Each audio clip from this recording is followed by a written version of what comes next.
नमस्ते, मैं हूं अनुराधा और आप सब का अनुराधा मेडिकल क्लासेस में स्वागत करती हूं। तो मैं आज के इस वीडियो में आप लोगों को स्पर्म से संबंधित जितने भी क्वेश्चंस होते हैं, जितने भी मन में डाउट होते हैं, उन सब पे मैं आपको डिस्कस करूंगी और आपके सामने हर वो एक सवाल जो स्पर्म से संबंधित लोगों को होता है उस पर आपको जवाब देने का प्रयास करूँगी। मेरे पास इंस्टाग्राम पर काफ़ी लोगों ने मैसेजेस किए हैं स्पर्म से रिगार्डिंग, जिसमें सबसे पहला जो क्वेश्चन था कि मैम स्पर्म जो होता है कब से बनना स्टार्ट हो जाता है, यानी कि स्पर्म कब, मतलब कि व्हेन, ये वाला टर्म आया है, सवाल आया है कब से बनना स्टार्ट हो जाता है। तो इसका बनने का जो प्रोसेस होता है उसको हम लोग स्पर्मेटोजेनेसिस बोलते हैं। क्या बोलते हैं? स्पर्मेटोजेनेसिस। और इसका जो बनना स्टार्ट हो जाता है वह 13-14 एज के में, जब भी कोई लड़का 13 से 14 वर्ष के एज में होता है तो उसी समय से उसके बॉडी में स्पर्म का बनना स्टार्ट हो जाता है। तो सबसे पहले का जवाब आपको मिल गया कि स्पर्म जो होता है 13 से 14 वर्ष के जब एज होता है उसी एज में ही स्पर्म बनना स्टार्ट हो जाता है, और उस प्रोसेस को हम लोग क्या बोलते हैं? स्पर्मेटोजेनेसिस। क्या बोल दिए? स्पर्मेटोजेनेसिस बोल दिए। अब देखते भी होंगे आप कि जब आप कोई फीमेल के केस में देखते हैं या फिर आपके जब बच्चे हैं या अपने आप में भी अगर आप रियलाइज़ किए होंगे, तो जब 13 से 14 वर्ष के एज में स्पर्म बनना स्टार्ट हो जाता है तो उस समय शरीर में बहुत सारे हार्मोनल चेंजेस होते हैं, जिस वजह से आपके फेसेस पे दाढ़ी, मूंछ, पिंपल्स, अंडर आर्म्स में हेयर्स का बढ़ना और साथ ही साथ वोकल कॉर्ड्स यानी कि आवाज़ का भारीपन होना, कई केस में तीखापन हो जाना आवाज़ का, ये सारी चेंजेस देखने को मिलता है। तो अब सवाल आता है दूसरा, मैंने एक जगह कलेक्ट करके लिख लिया हुआ है कि कितने सारे क्वेश्चंस हैं। तो दूसरा सवाल है कि 24 घंटे में कितना वीर्य बनता है। दिन में जो होता है 1.5 से 5 मिलियन तक स्पर्म बनता है पूरे कितने? 24 घंटे में। ये आपके दूसरे सवाल का जवाब हो गया। अब तीसरा सवाल जो आता है कि एक बार में कितना ml स्पर्म जो होता है वो बाहर की तरफ रिलीज़ होता है। ये एक व्यक्ति का सवाल था तीसरा कि कितना, हाउ मच स्पर्म जो होता है, कितना स्पर्म एक बार के इजैकुलेशन में क्या होता है? रिलीज होता है। यानी कि जब भी हम फिजिकली कांटेक्ट में आते हैं, सेक्सुअल एक्टिविटी करते हैं, तो कितने स्पर्म होते हैं जो एक बार में रिलीज होते हैं? तो 1.5 से 5 ml अप्रॉक्स हम लोग बोल सकते हैं कि 4 से 5 ml जो होता है, इस बीच में इजैकुलेशन के टाइम में स्पर्म का नंबर्स जो होता है वो 5 ml तक बाहर की तरफ रिलीज हो जाता है। यह भी आपको सवाल का जवाब मिल गया। अगर देखिए हेल्थ से संबंधित कोई भी समस्याएं आती है आपको और कोई भी सवाल का जवाब चाहते हैं तो आप मुझे इंस्टाग्राम पे भी फॉलो कर लीजिए, अनुराधा मेडिकल क्लासेस, और वहां पे आप मुझसे हर एक सवाल का जवाब पा सकते हैं। और जैसा कि मैंने आप लोगों को बता दिया कि एक स्पर्म को बनने के लिए अप्रॉक्स 70 डेज़ का टाइम लगता है, और स्पर्म बनना और स्पर्म की क्वालिटी का बनना, ये दोनों चीज़ अलग होता है, क्योंकि कुछ स्पर्म जो होते हैं उसमें क्वालिटी कम होती है तो फिर वो बहुत ही ज़्यादा एक्टिव नहीं होते हैं, बहुत ही ज़्यादा हमारे लिए यूज़फुल नहीं होते हैं। तो यूज़फुल किस केस में नहीं होते हैं? प्रेगनेंसी को कंसीव कराने के लिए केस में यूज़फुल नहीं होते हैं। और मैंने एक शब्द यूज़ किया है क्वालिटी। तो क्वालिटी में स्पर्म की क्या क्या क्वालिटी होती है? तो स्पर्म की जो क्वालिटी होती है उसमें बेसिकली स्पर्म की मोटिलिटी क्या होनी चाहिए? हाई होनी चाहिए। फर्टिलिटी कैपेसिटी जो होती है वह भी एकदम हाई होनी चाहिए। मैं अभी सबको समझाऊंगी कि ये सब सारी चीज़ों का मतलब क्या होता है।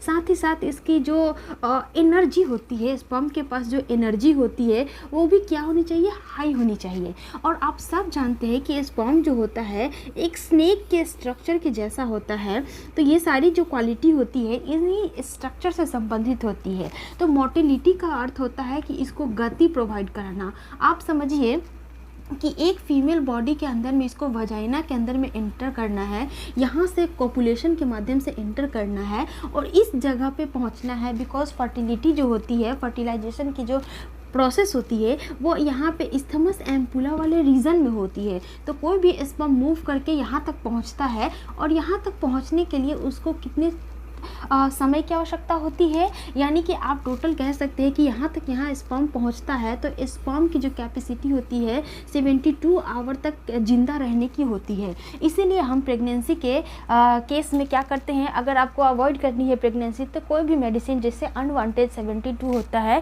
इसी पॉपुलेशन के 72 आवर्स के बीच में ही मेडिसिन को लिया जाता है। तो अनवांटेड 72 जब हम लोग लेते हैं तो उस केस में जो स्पर्म की जो कैपेसिटी होती है सर्वाइव करने की 72 आवर होती है। दैट्स वाई हम लोग किसी भी पॉपुलेशन के 72 घंटों के अंतर में ही क्या कर लेते हैं, इस अनवांटेड 72 को ले लेते हैं ताकि जो स्पर्म है उसको मारा जा सके।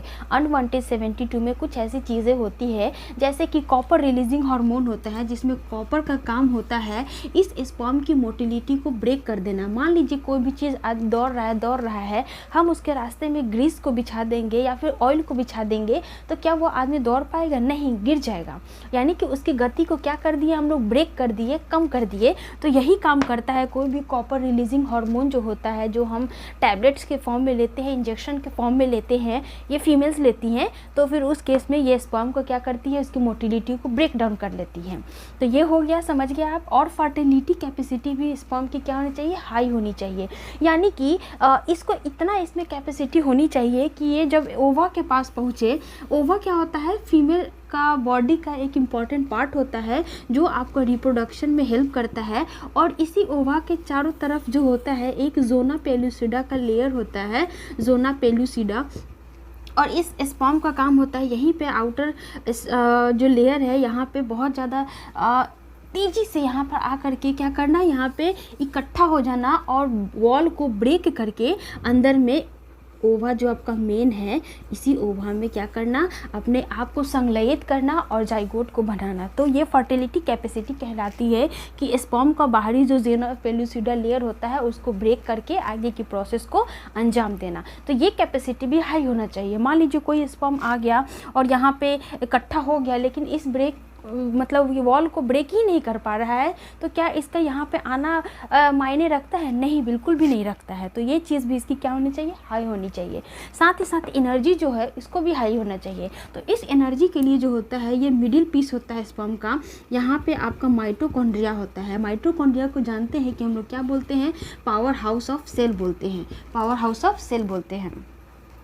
तो ये जो होता है माइटोकॉन्ड्रिया, जितना ज़्यादा इसका नंबर्स होगा उसमें एनर्जी बनाने का जो प्रोसेस होता है वह भी बहुत हाई होगा। तो मेरे कहने का मतलब यह है कि स्पर्म में इतनी सारी प्रॉपर्टी होती है, अगर हम बहुत ज़्यादा स्पर्म का इजैकुलेशन करेंगे तो इसका हमारे हेल्थ पर क्या असर पड़ेगा? तो इसका यही असर पड़ेगा कि बहुत ही ज़्यादा आपका स्पर्म जो होगा वो वेस्ट हो जाएगा, क्योंकि स्टार्टिंग में जो स्पर्म होते हैं वो बहुत ही ज़्यादा हेल्दी होते हैं।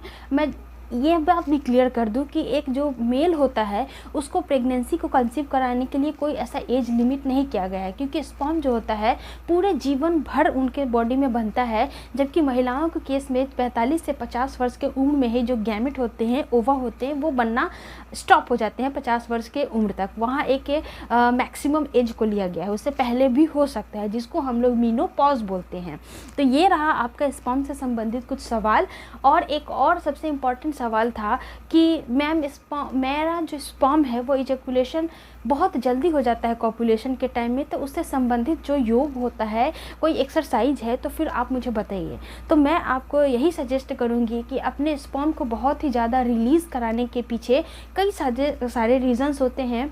जैसे अपने मेंटल स्थिति को सही न रखना। अब सही न रखने का मतलब यह है कि आप अपने घर में बैठे हुए हैं, अपने फीमेल्स का वेट कर रहे हैं और आपके मन में कॉपुलेशन का विचार आ रहा है और आप बहुत ही ज़्यादा पहले से एग्रेसिव हो रखे हैं, बहुत सारे मैगजीन्स वगैरह को देख रहे हैं, न्यूडिटी वाली वीडियोस को देख रहे हैं। उस केस में होता क्या है, आपके बॉडी के अंदर जो हार्मोन होते हैं बहुत ही ज़्यादा एक्टिव हो जाते हैं। और एक्टिव हो जाने के केस में क्या होता है, जब आप अपने फीमेल पार्टनर के साथ कॉपुलेशन के प्रोसेस स्टार्ट करते हैं तो बहुत ही जल्दी आपका स्पर्म होता है वो इजैकुलेट हो जाता है। तो आपको ऐसा नहीं करना है। जब भी आपके बॉडी से कोई सिग्नल आए कि हमें we need to make a relationship with your partner और विथ योर वाइफ, तो आपको क्या करना है, पहले से अपने आप को एक्टिव रखना है और बहुत ही ज़्यादा स्टार्टिंग में एक्टिवेशन को जनरेट नहीं करना है, यानी कि आप स्लोली आप किस प्रोसेस से आगे बढ़िए और अपने आप पे कंट्रोल करिए। मैं जानती हूँ कि कॉपुलेशन के टाइम में बहुत ही ज़्यादा कंट्रोलिंग पावर लॉस हो जाती है, या एक हार्मोनल चेंजेस होता है, लेकिन हार्मोनल चेंजेस हमारे हाथ में होता नहीं है, बस हम उसको कंट्रोल कर सकते हैं। तो यदि आप बहुत ज़्यादा मस्टरबेशन वगैरह भी करते हैं तो यह भी एक वजह हो जाता है इजैकुलेशन को बहुत ही जल्दी होने का। ठीक है, तो ये सारी चीज़ें हो गई जिसमें मैं आपको बता दी स्पर्म से संबंधित जितने भी इंपॉर्टेंट क्वेश्चंस थे। अगर इससे अलावा अगर कोई सवाल है तो आप मुझे इंस्टाग्राम पे फॉलो कर लीजिए, वहाँ पे मैं आपको जवाब दूंगी। नामर्दी के लिए जो एक चीज़ रिस्पॉन्सिबल होता है वो स्पर्म की संख्या को कम बताया गया है कि स्पर्म का संख्या जब कम हो जाता है, साथ ही साथ उसमें जो मोटिलिटी, फर्टिलिटी और एनर्जेटिक वाली जो प्रॉपर्टी होती है उसमें जब डिक्रीजमेंट होती है तो उस केस में भी क्या होता है, स्पर्म कम बनता है और उसकी जो मोटिलिटी होती है वह भी ब्रेक डाउन हो जाती है, जिस वजह से स्पर्म मूव करके 72 घंटों के अंदर में ओवा से नहीं मिल पाता है, जिससे वह नपुंसक की ओर बढ़ने लगता है वो आदमी। ठीक है, तो यह सारे थे आज के कॉन्सेप्ट। मुझे उम्मीद है कि आपको पसंद आए होंगे। अगर वीडियो अच्छी लगी हो तो वीडियो को लाइक, शेयर और सब्सक्राइब जरूर कर दीजिएगा। मिलते हैं नेक्स्ट वीडियो में एक नए टॉपिक के साथ। अपना ध्यान रखिए। जय हिंद।